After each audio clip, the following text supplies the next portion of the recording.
Assalamualaikum warahmatullahi wabarakatuh. Waalaikumsalam. Selamat pagi, selamat datang kembali di podcast pada sesi kali ini. Di podcast kali ini kita akan menjelajahi isu-isu yang relevan dan mendalam dari sudut pandang yang beragam. Saya, Muhammad Ferry Fauzi, kita akan menyelami sebuah topik yang kaya akan sejarah, kepercayaan, mungkin juga perdebatan serta pro dan kontra terkait dengan intisab nabawi dalam telaah kajian ilmiah. Namun apa sebetulnya yang menjadikan topik ini begitu menarik? Dan mengapa intisab nabawi menjadi subjek yang penting dan mengundang banyak perbincangan dan diskusi? Bersama kita telah hadir narasumber yang luar biasa. Beliau adalah Bapak Ahmad Thohir, SAG MA PhD. Bagaimana kabarnya hari ini, Pak Thohir? Alhamdulillah. Baik, Pak Thohir ini sebagai informasi beliau adalah dosen di Departemen Sastra Arab, Fakultas Sastra, Universitas Negeri Malang. Latar belakang pendidikan beliau S1 tahun 1997 di IAIN Sunan Kalijaga, tahun 2006 S2 di UIN Syarif Hidayatullah Jakarta, dan program doktoral S3 atau PhD di Boston University Amerika tahun 2015 ya Pak? Ya. Ya. Jadi tanpa memperpanjang kata, marilah kita menyelami lautan kata, menari di atas gelombang pemikiran, memetik bunga kebijaksanaan, dan meresapi dari sudut pandang kajian ilmiah terkait intisab nabawi dalam perspektif ilmiah. Baik, sebagai pertanyaan awal ini Pak Thohir, sebetulnya apa sih intisab nabawi itu dan kenapa ini menjadi perbincangan di kalangan masyarakat Indonesia? Ya, jadi intisab nabawi ya klaim ketersambungan hubungan genealogis ya, dengan Ahlul Bait, keluarga Nabi Muhammad SAW yang diturunkan dari putri beliau, Sayyidah Siti Fatimah, yang menikah dengan Sayyidina Ali, sepupu Nabi, dan kemudian punya anak 2 orang, ya, Sayyidina Hasan dan Sayyidina Husain, dan keturunan 2 orang cucu Nabi inilah yang kemudian mengaku sebagai punya hubungan darah dengan keluarga Nabi Muhammad SAW. Ya, itu intisab nabawi itu. Ya, berarti ada kaitannya dengan genealogi begitu Pak Thohir? Ya. Baik, kalau kita tahu di masyarakat kita itu kan ada banyak sekali habaib dengan berbagai peran dan tugasnya di masyarakat begitu. Namun baru-baru ini ada sebuah kontroversi dan perdebatan Pak Thohir terkait validitas, terkait banyak hal, banyak macam dan ragamnya. Menurut Pak Thohir, faktor-faktor apa sih yang menjadikan kontroversi itu muncul di masyarakat sehingga menjadi perbincangan yang ramai begitu? Dan kita lihat di berbagai sosial media, di YouTube itu menjadi sebuah perdebatan yang di kolom komentar itu cukup panas kalau kita simak begitu Pak Thohir. Ya, secara konvensional silsilah kekeluargaan kelompok orang tertentu, keluarga tertentu, itu biasanya nggak terlalu dipermasalahkan. Setiap keluarga punya narasinya sendiri tentang siapa leluhur mereka, biasanya seperti itu. Tetapi orang yang mengaku punya hubungan darah dengan Nabi, berarti dia mengklaim kedekatan tertentu dengan tokoh yang dekat di hati orang Islam dimanapun berada. Jadi bukan hanya keluarga tertentu saja, tetapi menjadi bagian dari keluarga tokoh sentral di dalam agama Islam. Jadi orang Islam semua punya punya gairah gitu, punya relasi tertentu dengan itu. Maka siapapun yang mengklaim hubungan darah dengan keluarga itu, dengan keluarga Nabi, ya sebenarnya orang Islam punya hak untuk bicara gitu ya, punya hak untuk, karena pengakuan itu membawa konsekuensi tertentu bagi umat Islamnya. Ya ada treatment tertentu, ada sikap-sikap tertentu yang ya dituntut dari orang Islam terkait dengan orang-orang yang mengaku sebagai keturunan Nabi kan gitu. Ya. kalau kemudian itu dipertanyakan ya pasti banyak hal ya. Pertama, kalau dalam konteks di Indonesia ini yang sekarang sedang jadi polemik, karena sebagian orang curiga gitu. Kenapa sebagian orang yang mengaku sebagai keluarga Nabi itu perilakunya ya, dianggap tidak sesuai dengan ya, karakter Nabi yang kita kenal, ya, yang kita pelajari gitu.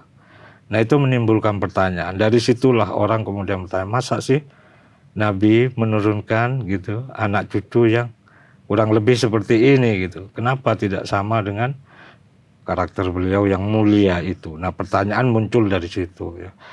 Nah, tadinya orang sih nggak terlalu peduli. Bahkan dalam sejarahnya selama berapa abad orang Islam Indonesia itu nggak pernah punya masalah lah dengan habaib ya. Mereka sudah husnudzon, percaya kalau mereka itu memang benar keturunan Nabi. Dan itu dilakukan oleh banyak ulama bahkan. Ya, selain orang awam tentu ulama-ulama di pesantren-pesantren mereka percaya itu kalau mereka memang dzurriyyah Nabi. Meskipun mereka tahu ada sebagian perilaku dari sebagian orang di klan Ba'alawi itu yang sebenarnya juga tidak cocok di hati mereka, tapi mereka terima saja itu sebagai bagian dari konsekuensi berhubungan dengan dzurriyyah Nabi. Tetapi ini era berbeda. Orang di era keterbukaan informasi itu semua orang bisa bicara apa saja. Jadi ada persebaran otoritas lah. Ya. Dulu otoritas ngomong begini-begini nggak bisa dilakukan semua orang. Ya mungkin orang-orang yang dianggap punya kapabilitas, kiai-kiai atau ulama lah.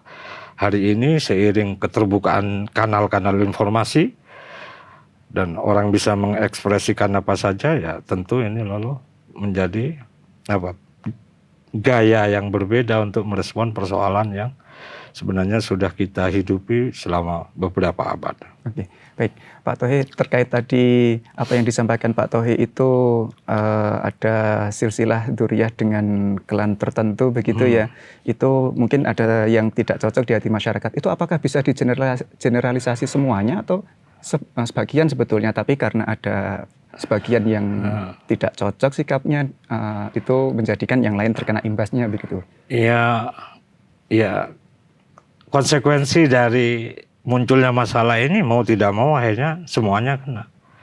Ya, karena apa? Klan Ba'alawi termasuk keluarga yang sangat solid menjaga ya, kemurnian genealogis ya. Mereka itu percaya betul bahwa mereka tidak bocor lah. Keluarganya itu utuh dari garis laki-laki. Makanya mereka sangat memelihara hubungan perkawinan yang endogamis ya namanya. Dia menikah hanya dengan sesama mereka. Artinya kalau satu jadi sasaran tembak, maka mau tidak mau semuanya akhirnya kena. Karena memang mereka tidak menyebar kan.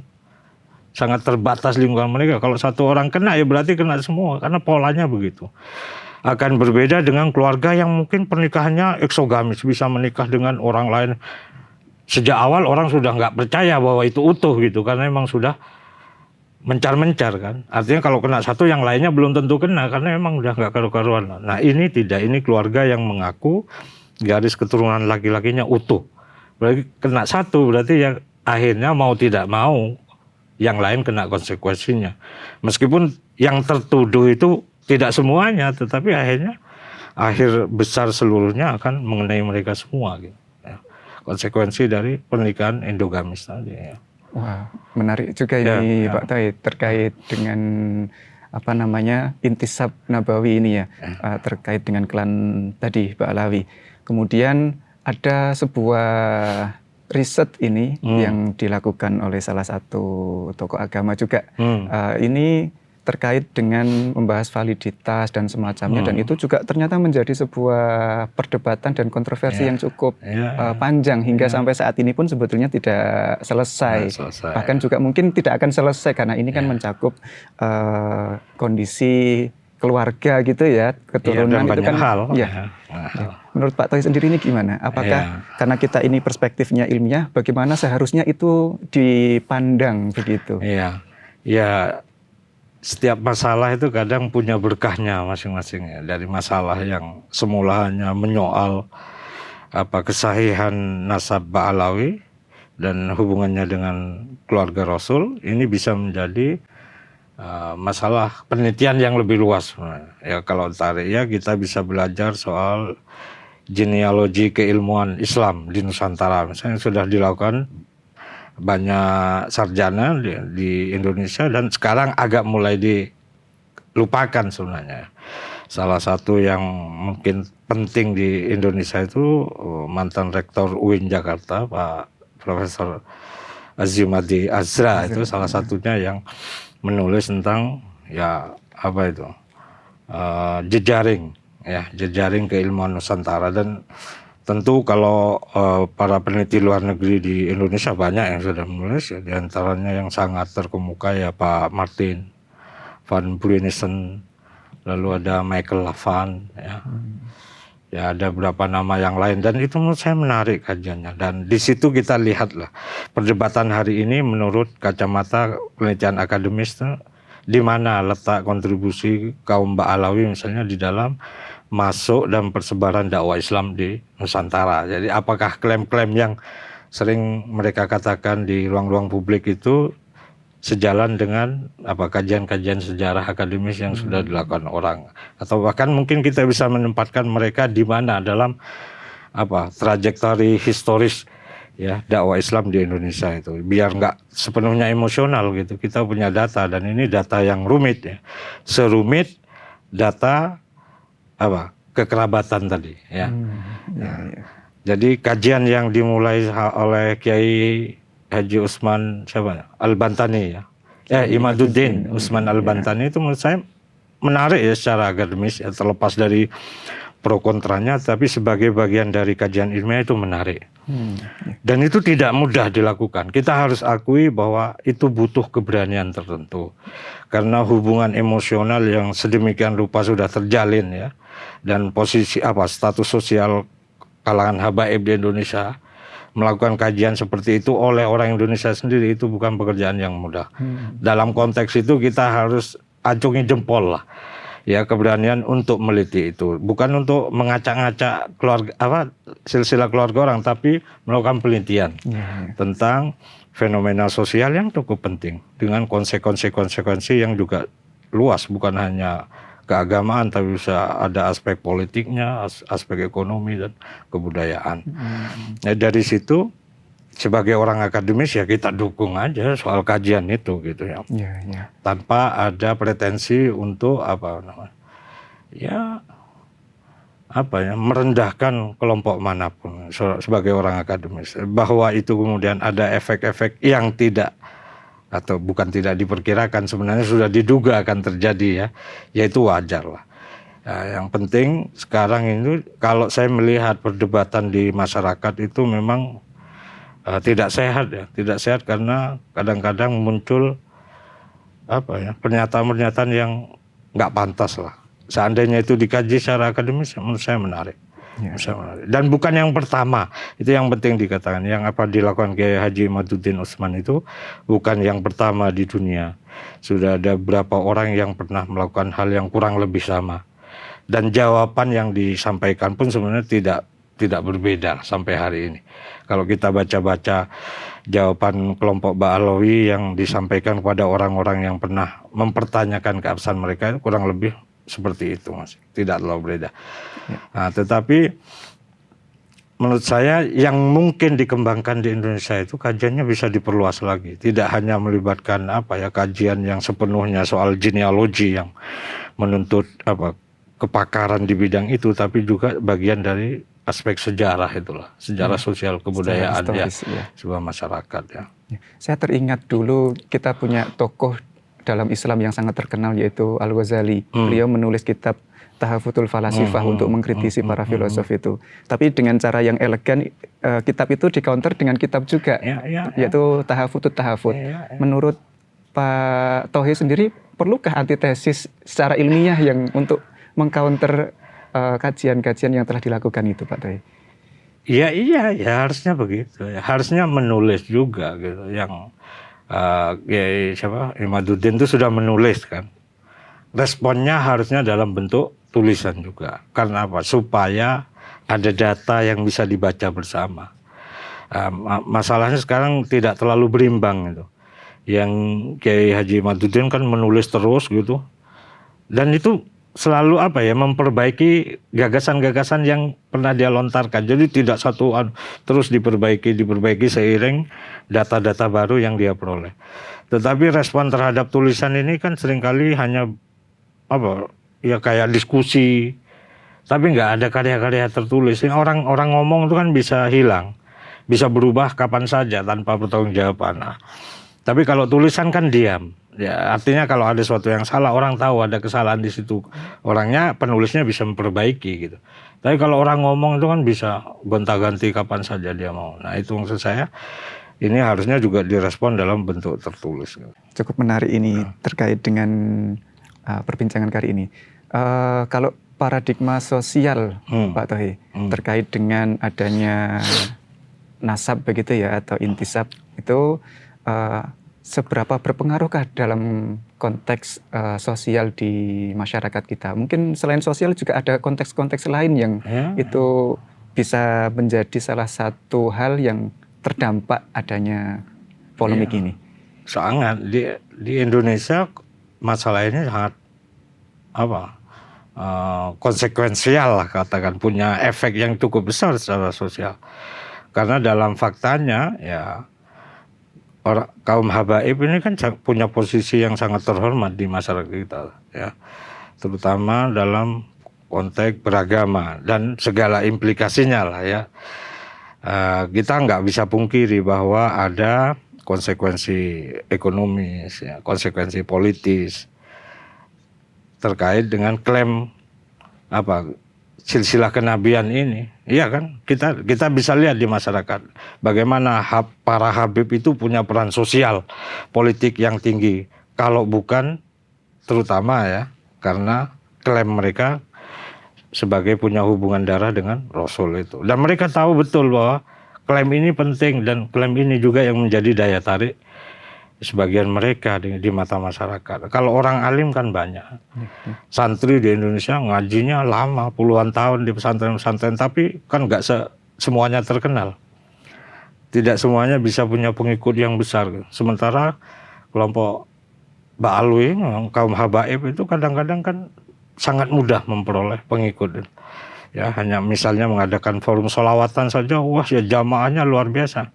Sementara santri-santri yang kapabilitas keilmuannya sudah mumpuni karena ngaji sudah lama di berbagai pesantren, begitu keluar belum tentu ya bisa menarik jamaah sebesar itu gitu. Nah, itu aja kan berarti ada sesuatu yang menarik jamaah untuk hadir. Ya mungkin karena klaim kedekatan atau hubungan darah dengan Rasul itu. Jadi kalau mereka hadir di majelis-majelis habaib itu, mereka berharap dapat syafaat lah dari Rasulullah yang mungkin mereka tidak dapatkan kalau mereka menghadiri forum-forum ulama yang non dzurriyah kan kayak gitu. Jadi kita harus akui, nggak bisa kita pungkiri itu. Jadi kalau kita lihat ya sebenarnya status sosial kalangan habaib itu terutama ya ditopang oleh klaim mereka, klaim hubungan darah mereka dengan Nabi. Bahkan kalau kita lihat gerakan-gerakan politik di Indonesia ya, itu juga mereka mainkan karena klaim itu. Jadi kadang orang sudah melupakan pertimbangan-pertimbangan rasional lain lah untuk mendukung mereka semata-mata karena hubungan emosional dengan Rasulullah Sallallahu Alaihi Wasallam. Dan itu juga tidak selamanya terjadi. Itu terjadi mungkin sejak akhir abad tahun 90-an lah, sejak reformasi. Ya, terus sampai sekarang, terutama sejak berdirinya FPI. Kalau saya sendiri melihat FPI itu sebagai gejala semakin mengkristalnya ya, kelompok yang mengaku punya hubungan darah dengan Nabi. Dan dari situ banyak hal mulai terjadi ya, termasuk friksi-friksi dengan ulama-ulama lokal lah. Dari kalangan habaib itu sudah mulai merasa punya kekuatan untuk menyatakan ketidaksetujuannya dengan ulama-ulama lokal. Bahkan mereka sudah mulai berani mengkritik secara terbuka lah ulama-ulama lokal yang sebelumnya jarang terjadi. Ada hubungan yang cukup harmonis lah sebelumnya. Kalaupun ada ketidaksetujuan tuh bergerak di bawah meja. Tapi sejak munculnya gerakan kayak FPI itu kemudian wah itu kritik-kritik itu sudah menjadi sangat terbuka di ruang publik. Seolah-olah ada pertarungan untuk merebut loyalitas jamaah. Nah disitulah mulai menurut saya ya kemudian menjadi sangat kentara dan keluarga Pak Alawi ini juga makin merapatkan barisan, makin mensolidkan barisan memang sejak munculnya FPI itu sampai sekarang ini. Dulu ya ketika saya kecil saya kenal beberapa habaib ya biasa aja, jadi Habib itu orang biasa aja ya tetap berjualan di pasar, ya di rumahnya punya bisnis, bahkan tidak termasuk tokoh yang inilah menonjol lah di lingkungan, tetap kiai-kiai lokal lah. Tapi hari ini bahkan Habib-Habib yang masih muda pun gitu udah seperti itu. Ya. Ya. Kalau kita lihat ya banyak juga habaib-habaib di Indonesia yang punya peran sentral di masyarakat. Kita bisa katakan ada Habib Lutfi yang juga banyak mengedukasi terkait dengan agama dan moral bangsa. Tentunya mungkin apakah berarti tidak semua ya iya, habaib nggak semua. Istilahnya kalau dalam tanda kutip itu menyalahgunakan nggak semua. Memang ya. hanya berapa ya kalau kita pakai istilah oknum itu memang oknum. Tetapi konsekuensi dari klaim bahwa mereka memelihara nasabnya secara murni itu yang kemudian begitu satu disentuh maka mau tidak mau yang lain kena itu. Ya. Dan itu tidak akan terjadi pada misalnya keluarga Wali Songo. Ya sampai akhirnya ya klaimnya itu ya dipercaya karena narasi aja, narasi personal, narasi keluarga gitu-gitu. Ya Anda percaya tidak, ya silakan aja. Kemudian muncul gagasan kalau begitu, kalau ingin memastikan harus tes DNA. Ya itu kemajuan baru lah kan, artinya ada model pembuktian lain yang dibutuhkan. Meskipun orang masih berdebat lah soal perlunya tes DNA di dalam memverifikasi itu, tapi dalam kondisi tertentu ya seperti hari ini mungkin dibutuhkan. Tapi sebenarnya orang nggak butuh-butuh banget tahu benar bahwa dia keturunan tokoh tertentu di masa lalu, karena itu banyak hal lah ya. Kalau diurus-urus terus itu mungkin banyak orang yang klaimnya itu nggak akhirnya terbukti tidak lurus gitu. Ya itu jadi bukan semata-mata persoalan genetik sebenarnya, tapi merupakan konstruksi sosial lah. Ya, tentang orang merasa memaknai kehadiran dirinya dalam konteks sosial seperti itu, orang lain menerima kan gitu. Kalau harus itu jadi persoalan genetis itu mungkin banyak orang nggak lurus lah hubungannya. Kan kita nggak pernah tahu sejarah kita. Berapa banyak sih leluhur kita yang kita tahu betul. Meskipun di dalam keluarga kita sering cerita-cerita lah dulu kakekmu ini. Ya kita terima aja itu sebagai bagian yang mungkin memotivasi kita. Tapi tidak perlu harus menjadikan itu sebagai bagian yang orang harus percaya atau orang harus melakukan sesuatu karena itu. Ya cukup kita jadikan motivasi aja lah. Oh ternyata kita keturunan orang baik-baik gitu. Dan karena itu kita merasa perlu punya tanggung jawab untuk menjadi orang baik gitu. Nah silsilah itu sebenarnya itu. Kenapa ada silsilah mulia itu sebenarnya karena ada tokoh di masa lalu yang punya kontribusi terhadap kehidupan sosial. Orangnya berakhlak mulia. Dan orang saat itu mengagumi dia. Kemudian dia punya anak turun yang meneruskan trait yang sama, karakteristik baik yang sama. Orang terus mengakui dia, terus begitu. Jadi itu sebenarnya rentetan kemuliaan-kemuliaan yang diwariskan ya. Nah, makanya pertanyaan muncul, kalau kemudian ada di satu masa, ada bagian dari keluarga mulia ini kok menunjukkan karakter yang, atau sifat-sifat yang tidak mulia itu, orang mulai bertanya, lah benar tidak sih? Padahal kalau ini memang orang-orang mulia harusnya ya terus kayak gitu, baik seperti leluhurnya. Nah kayak gitu, nah, makanya terus muncul hari ini karena orang merasa silsilah kemuliaan ini tidak diteruskan gitu. Ya, ada gejala anomali sekarang kayak gitu. Ya.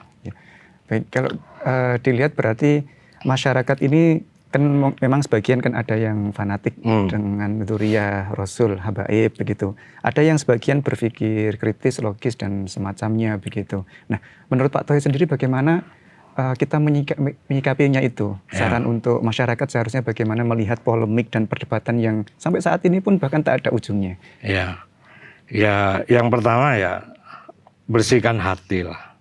Ya, jangan punya niat buruk terhadap orang lain atau ingin menjatuhkan orang lain pertama itu. Bahwa kemudian ada peristiwa ini ya yang mengganggu keyakinan yang selama ini dipegang, ya ambil jarak lah sejenak gitu untuk melihat fenomena ini secara lebih objektif lah. Ikut berpikir lah gitu ya. Bukan karena kita tidak mau menghormati kelompok kalangan habaib lagi, tapi paling tidak menghargai inisiatif yang sudah muncul, terlanjur muncul ini. Karena ini tidak momentum, ini momentum ya. Momentum itu tidak setiap saat terjadi. Melibatkan banyak faktor secara bersama-sama yang bahkan sebagian besarnya nggak kita rencanakan ya. Jadi momentum berharga ini penting ya untuk kita gunakan, belajar lebih banyak. Dan saya rasa bukan hanya muhibbinnya habaib, saya rasa orang habaib juga perlu menjadikan ini sebagai momentum, karena yaitu mahal, ini momen yang mahal ya, yang tidak mungkin terjadi kalau tidak ada koinsidensi banyak faktor yang yaitu saya bilang tadi kita nggak rencanakan. Jadi kita harus hargai itu. Saya rasa tesisnya Kiai Haji Imaduddin dan kawan-kawannya ya, dan berapa bukti yang mereka tawarkan, menurut saya juga tidak sepenuhnya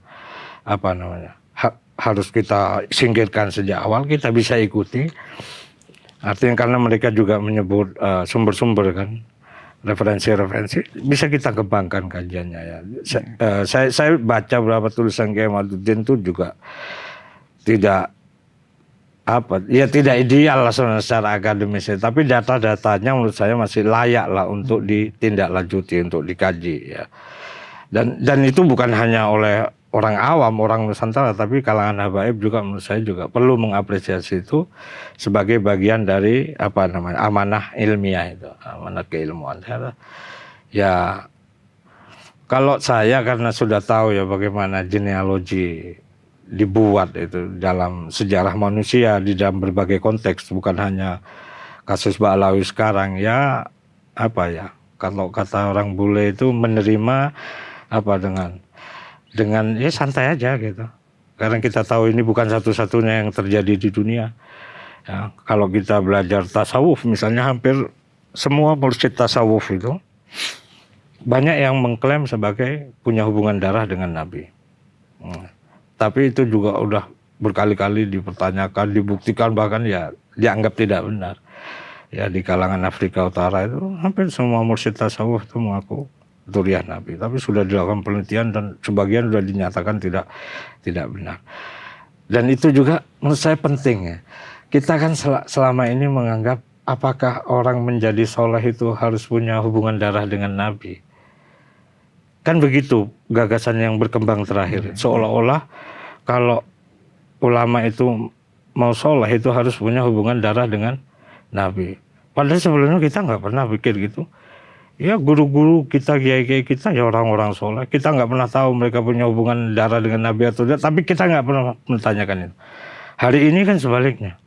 Orang kayak hari pertama mikir ini ada hubungan darah dengan Nabi enggak. Meskipun tentu punya hubungan darah dengan Nabi, satu kemuliaan yang Allah anugerah Tuhan lah. Maksud saya, tapi jangan itu lalu membutakan kenyataan bahwa menjadi umat Nabi Muhammad saja itu adalah anugerah yang sangat besar gitu. Ya, tidak harus punya hubungan darah. Ya hubungan darah kita mungkin dalam agama dengan Nabi Adam ya, yang menjadi bapak dari semua manusia. Dan Nabi sangat clear dalam hal ini ya. Nabi sangat clear tentang kesetaraan manusia ya. Tentang bahwa Muslim atau bahkan manusia secara umum ya, laki-laki dan perempuan semua sama dalam pandangan Allah, kecuali ketakwaan mereka yang membedakan. Nabi sangat clear ya. Dalam peristiwa Haji Wada ya, haji terakhir Nabi, khutbahnya clear sekali, mengatakan, mengingatkan kembali bahwa kita semua berasal dari Nabi Adam. Nah itu Nabi clear banget ya. Nah hari ini ya kita harus memikir di situ lagi. Kalau kita memang ingin mengikuti Nabi ya kita harus kembali ke dasar-dasar itu. Bahwa ada orang-orang tertentu yang harus kita hormati, iya. karena kontribusinya, karena statusnya terhadap kita sebagai orang tua, sebagai guru, siapapun itu. Ya, kalau orang tua kita ya kita hormati karena beliau adalah orang tua kita. Guru siapapun itu, mau keturunan Nabi mau bukan keturunan Nabi, karena dia guru kita harus hormati. Begitu juga orang-orang lain yang punya kebaikan-kebaikan kita harus hormati. Jadi kayak gitu aja ya. Saya rasa. Ya. Berarti ini termasuk konsep kesetaraan dalam Islam begitu ya? Ya, Bahkan, saya rasa pertanyaannya itu.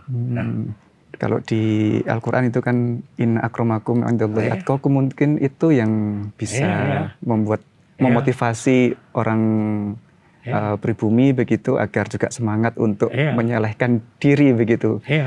Dengan sikap, dengan tindakan. Karena ya orang yang menikmati berkah stratifikasi sosial itu kan orang-orang yang beruntung. Orang yang terlahir di keluarga yang punya status sosial tinggi, punya kapital banyak, punya pendidikan tinggi. Yang selebihnya kan berarti klien-klien dari orang-orang elit ini. Jadi ya setiap orang memimpikan kesetaraan. Dan menurut saya berkah Islam terbesar itu adalah janji tentang kesetaraannya itu yang sebelumnya tidak ditawarkan oleh yang lain. Karena semuanya bersifat hierarkis kan. Semua punya strata-strata yang tidak membebaskan manusia sejak lahir sampai mati. Karena sudah ditempatkan di posisi sosial tertentu, dia akan berada di situ seterusnya. Kalau posisinya lebih rentan menjadi objek, dia akan menjadi objek selamanya. Kalau posisinya diuntungkan sebagai subjek, dia akan menjadi subjek. Apapun situasi. Nah, Islam tidak hidup dalam kebukuan itu. Islam menawarkan orang untuk menaiki tangga-tangga itu, tangga kebaikan itu berdasarkan kriteria yang semua orang bisa capai. Bukan suatu yang orang nggak bisa pilih. Kita terlahir dari siapa, di mana, kapan tuh kita nggak punya ruang untuk memilih. Yang kita bisa milih, kita mau melakukan apa setelah kita lahir kan gitu. Nah, Islam di situ. Jadi kita jadi orang Islam jangan terlalu sedih lah karena terus kayak kehilangan. Enggak lah, biasa aja karena kita sudah sangat bersyukur menjadi umat Muhammadiyah gitu. Ya meskipun tidak menjadi bagian dari intisab nasab nabawi. Ya mudah-mudahan kita nggak tahu kan gitu. Cukup menarik. Sepertinya perbincangan ini memang tidak akan ada ujungnya karena banyak hal yang aspek-aspek yang terkait begitu ya, sosial, mungkin juga politik, tadi juga ada ekonomi dan semacamnya ini. Terakhir ini Pak Tohe, saran Pak Tohe khususnya untuk para akademisi dan umumnya untuk masyarakat di Indonesia untuk menyikapi permasalahan yang ada begitu. Ya kembali lagi tadi bersihkan hati, ya kita terima fenomena ini sebagai bagian dari dinamika sejarah yang harus kita manfaatkan. Momentum ini kita jadikan ruang untuk berpikir, ya, mengkaji secara lebih mendalam lagi untuk semua pihak, bukan hanya orang Nusantara atau orang yang tidak punya klaim hubungan dengan Nabi, tapi juga bagi kalangan habaib lah. Saya rasa ya kita hidup di bumi yang sama dengan perjalanan sejarah yang kurang lebih sama ya. Tentu banyak perbedaan, tapi maksud saya inilah momen kita untuk rendah hati lah. Kembali ke ajaran fundamental Islam tentang kesetaraan. Dan kerendahan hati di hadapan Allah ya, dan tentang penghormatan terhadap sesama manusia, apapun mereka, dari manapun dan dari manapun latar belakangnya kan gitu. Itu intinya. Pasti kalau kita ngomong itu tidak salah. Ya, begitu kita ngomong soal stratifikasi manusia pasti salah dalam Islam. Ya, meskipun ya tadi kita tetap harus menghormati orang lain siapapun itu. Apalagi orang-orang yang memang sudah punya jasa, punya kontribusi sosial yang tinggi, siapapun itu. Ya. Ya, terima kasih Pak Tohe. Diskusi yang cukup menarik dan tentunya bisa kita lanjutkan dengan diskusi-diskusi selanjutnya. Baik pemirsa kanal UM yang kami hormati, apa yang bisa kita tarik kesimpulan dari apa yang telah disampaikan oleh Bapak Ahmad Tohe? Jadi prinsip kesetaraan dan juga kerendahan hati ini yang juga perlu kita lakukan sebagai seorang akademisi khususnya dan juga sebagai masyarakat pada umumnya. Demikian tadi diskusi kita pada hari ini. Sebagai penutup, saat matahari mulai cerah di balik cakrawala, kita tiba di akhir diskusi yang luar biasa. Dalam perbincangan yang hangat dan penuh warna, kita menyibak tirai yang sempat menjadi tanda tanya. Dari perspektif ilmiah, kita memandang dengan nalar, melintasi batas yang masih samar. Saya Muhammad Ferry Fauzi bersama narasumber Bapak Ahmad Thohe, mohon pamit undur diri. Sampai jumpa di bincang selanjutnya. Wallahul muwafiq ila aqwamit thoriq. Assalamualaikum warahmatullahi wabarakatuh.